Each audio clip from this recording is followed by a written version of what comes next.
Did William Samoei Ruto just lose the coast and the 2027 election in one weekend?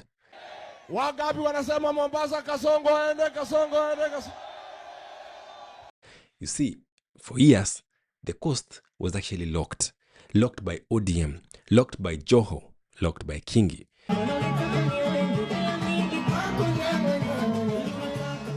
They did not just win votes. They decided who gets to speak, who gets a crowd, and who gets shut down.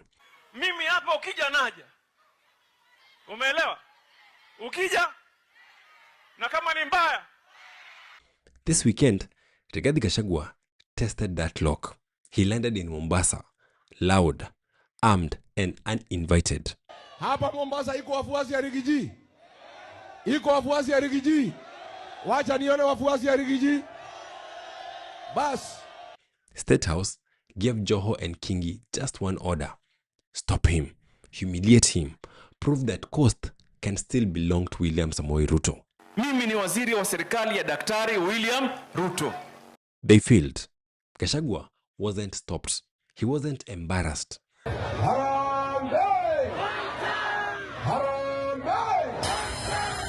So, I'm going to ask you again.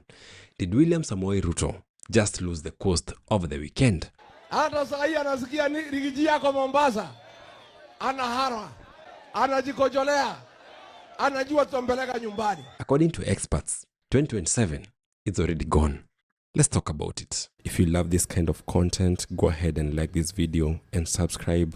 Now let's get to the video. Sasa hapa Mombasa, miaka nenda miaka rudi mumekaliwa na familia moja hii ya Joho. Wanajifanya ati yao ni Mungu. Wewe Riggy, ulipokuwa naibu wa rais, ulifanyia nini watu wa pwani? Ati ukitaka kiti ya governor, ati lazima uende umuinamie ndugu ya Joho. Ati ukitaka biashara lazima umuinamie. Kama unataka kupigana, njoo kwangu mie ndio ratili yako.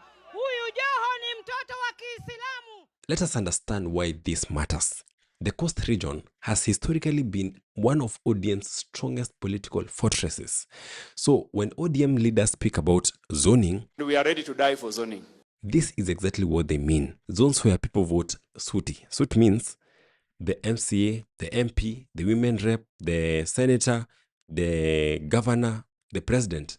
All votes go to ODM. Moment zoning is not done, the thing called ODM will not be there. And the machine that has been making sure that that is the case is a machine that has been controlled by two political heavyweights.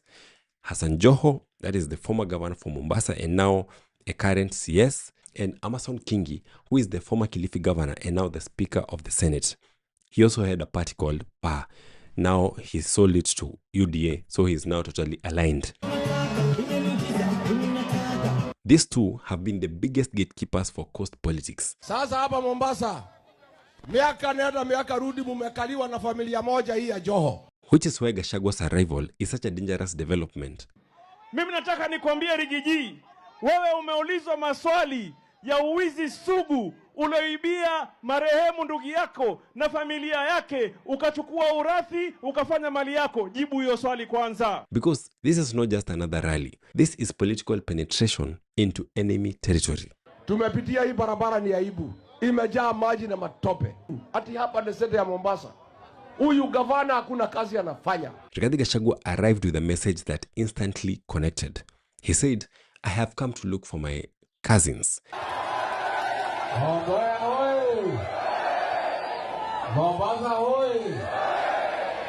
Watu ya Mombasa mjambo. Riggy amefika hapa Mombasa. Huyu kusalimia makazi. Hi cousin. Hi cousin. Simple words, but politically powerful. Hi makuzo. Makazi ni wapendane wasipendane. He was invoking cultural truth. You see, Mount Kenya communities and many coastal communities share deep Bantu roots, language similarities, cultural overlaps, historical kinship. Makazi ni watembeleane wasipendane. So when Gachagua is calling them kuzos, he's intentionally building emotional and ancestral connection. That message lands, and it lands strongly. Makazi ni watafute serikali pamoja wasitafute. Makazi ni wafukuze Kasongo pamoja wasifukuze. Gachagua came talking identity, shared roots, shared struggle, shared political pain. And the people, they listened. Hapo naona mnafurahia sana hapo kufukuza. That is what is shocking everyone, because everyone thought that the outside of Mount Kenya views Gachagua as a tribal person. Nyinyi ni watu wa two term ama one term? Nataka muonyeshe kidole Ruto aone. Kisumu! Kisumu! And I want you to pay attention to what is happening politically right now, because William Ruto is being squeezed from every direction, from Western while in the Mwananchi is gaining momentum. Just yesterday, they were in Vihiga and the rally was actually packed. Today, they're going to Kisumu and we know that they're going to be received very well. And from the coast, Riggy Gachagua is actually mobilizing. Wacha kukonda. Walai unaweza kuwa mgonjwa. Walai unaweza kuwa mgonjwa. Imagine, hani watu wote in the entire part of the country wanasema Ruto aende nyumbani. Sugoi one time. Hapa ni Kisumu. Not just Kisumu. Kondere. Headquarter ya Kisumu. Hapa ni Murang'a. Dr. Fred Okengo Matiang'i leo ako Murang'a. Na haa ni watu ako nao wamekubaliana Ruto must go. Huyu ni Kalonzo na Gachagua wako Mombasa. Wanakubaliana na watu Ruto must go. Huyu ni Martha Karua ako Nyeri. Leo tu wanasema Ruto must go. Huyu ni Peter Munya wa PNU ako Meru Bori constituency. Wanakubaliana na watu Ruto must go. Ruto atapitia wapi? Now, let us come back to the coast. If indeed Joho and Kingi were expected to block Riggy Gachagua, then what happened is clear. They failed badly. On Saturday, opposition leaders were in Mombasa, a county deemed to lean towards ODM, keen to change the political outlook, insisting it is time for residents to rethink their political choices. Yes, there were a few organized chants of Tutam na Hatumtaki.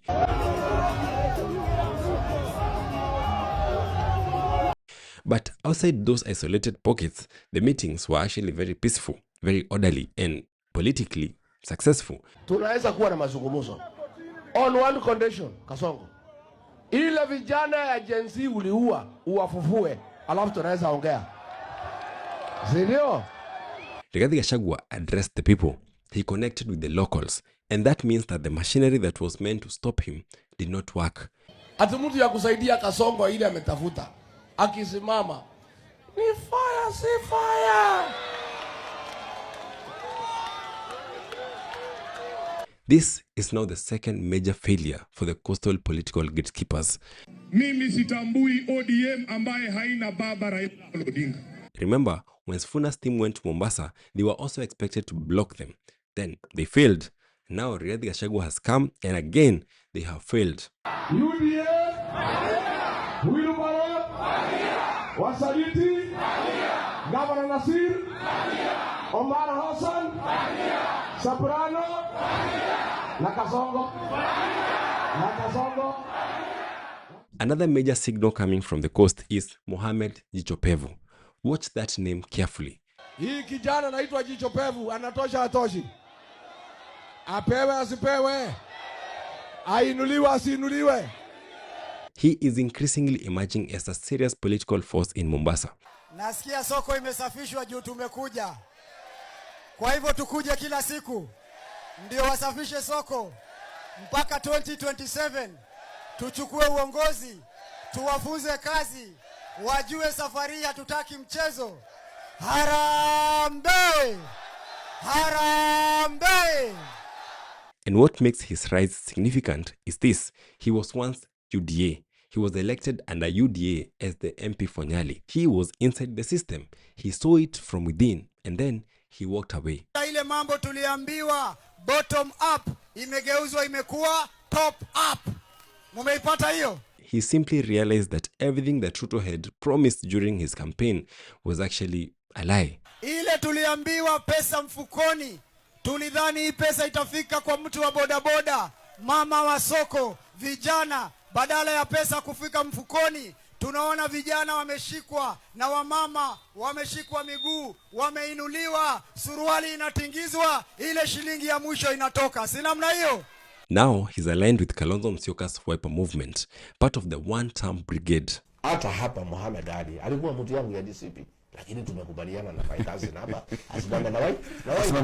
So that is agreed. Yeah, it's a deal. That is agreed. Mohamed Ali anasimama na wai. Tumekubaliana. Political transitions often begin with one credible local face. Na niwapatie utaratibu, tukitoka hapa tunaenda Kongowea sokoni, tukitoka hapo Kengeleni, alafu tutapitia Mwembe Tayari. Jitopevu could actually be that face for Riggy Gachagua in Mombasa. Did the rain begin to beat us? And here is the poetic part. Mombasa is where cracks first publicly appeared between Ruto and Riggy Gachagua.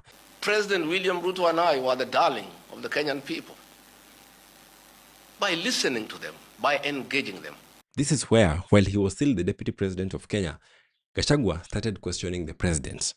The president of the Republic of Kenya today has admitted that it has come to his attention that the people of Kenya did not want anything to do with the Finance Bill 2024. And now, years later, Riggy returns to the same coast, not as the deputy president, not as Ruto's number 2, but as one of Ruto's fiercest political challengers. That is full circle and symbolical. Very powerful. The coast was supposed to shut him down. Instead, the coast listened. And that is what terrifies the State House today. And if Joho and Kingi were truly tasked with stopping Riggy Gachagua, their report back to their boss is simple. Mission failed. Badly.